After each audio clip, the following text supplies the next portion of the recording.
গাছের কোনো মাথা নাই, কিন্তু পেঁপেগুলো দেখেন কি পরিমাণ ধরছে। শাহি জাতের পেঁপে।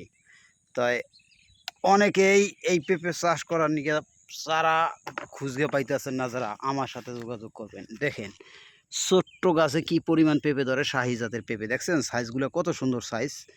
এর একটা পেঁপে 4-5 কেজি পরিমাণ ওজন হয়। এটা হচ্ছে শাহি জাতের পেঁপে। আপনারা যদি বাজারে বিক্রি করার জন্য শাহি জাতের পেঁপে চাষ করতে চান, আমার কাছ থেকে নিতে পারেন। হাট বাজারে বিক্রি করার জন্য এই যে ছিঁড়তে আছি এই গাছ থেকে এইভাবে বাইসকে বাইসকে যেগুলো বড় বড় পেঁপে হয়ে গেছে এগুলো ছিঁড়কে ফেলাবো, আবার ছোটটা বড় হয়ে যাবে। এই জন্য আমরা শাহি জাতের পেঁপে ছিঁড়তে আছি। এখন ছোট্ট গাছে দেখেন কি পরিমাণ পেঁপে ধরে। এখন আমরা বাইসকে বাইসকে বড় সাইজের পেঁপেগুলো সব বেচ গেলাম, সব এইভাবে বেচ গেলাবো বাইসকে বাইসকে। তা আপনারা যারা পেঁপে চাষ করার জন্য চারা নিতে চান, আমার কাছ থেকে নিতে পারেন, যোগাযোগ করতে পারেন আমার সাথে। আমরা শাহি জাতের পেঁপে চারা দিতে পারবো, বা যে কোনো জাতের পেঁপে চারা নিতে চান আমরা দিতে পারবো আলহামদুলিল্লাহ।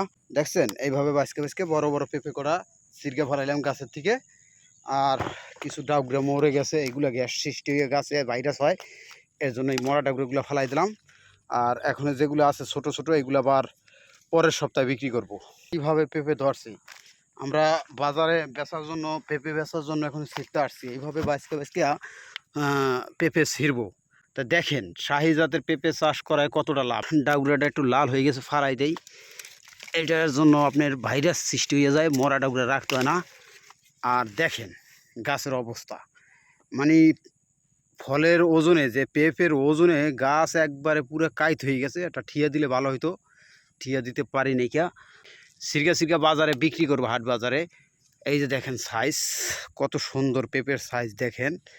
এটা কিছুদিন রাখলে আর কি পাইকে যেত, তো আমি পাকা বেচবো না, আমি কাঁচা বিক্রি করব। এইভাবে বাইসকে বাইসকে আপনি বড় পেঁপে বেচকে লাইবেন গাছ থেকে। এরপর আপনি দেখবেন কি যে এইগুলো ছোট আছে পেঁপে, ওইগুলো আবার বড় হয়ে যাবে।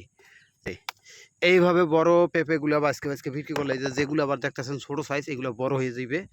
এই যে পেঁপেটা প্রায় কালার আইয়ে পড়ছে পাহাড় মতন, কিন্তু আমি পাকাবো না ভাই, আমি কাঁচা বিক্রি করব।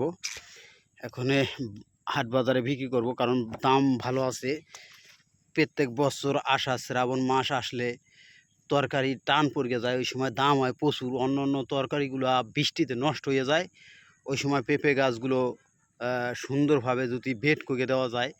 এই যে দেখেন কিভাবে পেঁপে ধরে। আপনি দুই সাইডে মাড়ি ফালাইয়া একটা কাঁচা করে দিলে এমন সুন্দরভাবে পেঁপে ধরবে। দেখেন কত সুন্দর পেঁপের কালারগুলা। এই শাহি জাতের পেঁপে আমি এখন এগুলা বেচবো, আর ছোটটা বড় হয়ে যাবে। দেখেন কত সুন্দর পেঁপের সাইজ। যারা শাহি জাতের পেঁপে চারা নিতে চান আমার সাথে যোগাযোগ করতে পারেন। আমরা যে কোনো ঠিকানায় বাংলাদেশের 64টা জেলায়, যে কোনো জেলায় নিতে চান আমরা কুরিয়ার মাধ্যমে বা বাসের মাধ্যমে পাঠাইতে পারবো। একটা জিনিস মনে করবেন যে পেঁপে চাষ যদি আগর করা যায় সব থেকে ভালো হয় ভাই। এই আশ্বিন মাসে পেঁপে চাষ করলে আপনার আগাম পেঁপে বেচতে পারবেন, আবার আগাম পেঁপে এগুলো পাকাইতে পারবেন। তো এখন যে পেঁপেগুলো রয়েছে দেখতেছেন, এই পেঁপেগুলো এখন আমি বড়গুলো বাইসকে এই গাছ থেকে ছিঁড়ছি। আর এখন মনে করেন যেগুলো রয়েছে এগুলো ছোট। এখন এই ভিতরে দেখতেছি এই যে একটা বড় আছে, এইটারও ছিঁড়কে ফেলাবো, এরপরে ছোটোগুলো আবার বড় হয়ে যাবে। দেখেন দেখছেন, এইভাবে আবার দেখবেন কি 4-5 দিনের পর আবার দেখবেন বড় হয়ে গেছে ওইগুলা। আমি এখন বড়গুলো সব বাইসকে বাইসকে বেচার জন্য বাইসকে বাইসকে ছিঁড়কে লাইতেছি। এখন আছে ছোটোগুলো, কাঁচাও বিক্রি করা যায়, পাকাইও বিক্রি করা যায়। এটার নাম হচ্ছে শাহি জাতের পেঁপে।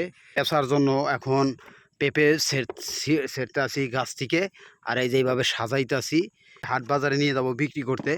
আলহামদুলিল্লাহ এটা আমার নিজেরই গাছের পেঁপে। আর যারা এই শাহি জাতের পেঁপে চারা নিতে চান আমি দিতে পারবো আলহামদুলিল্লাহ। আর সব থেকে ভালো আশ্বিন মাসে পেঁপে গাছ লাগানো শুরু করলে, আশ্বিন কাতি মাসের ভিতরে পেঁপে গাছ লাগানো শেষ করা ভালো আমি মনে করি।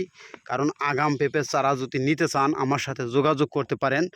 এই যে দেখেন পেঁপেগুলোর ধরনগুলো দেখেন কত সুন্দরভাবে ধরতেছে। এই পেঁপে কিছুদিনের ভিতরে বড় হয়ে যাবে, আবার আমরা বিক্রি করবো হাট বাজারে।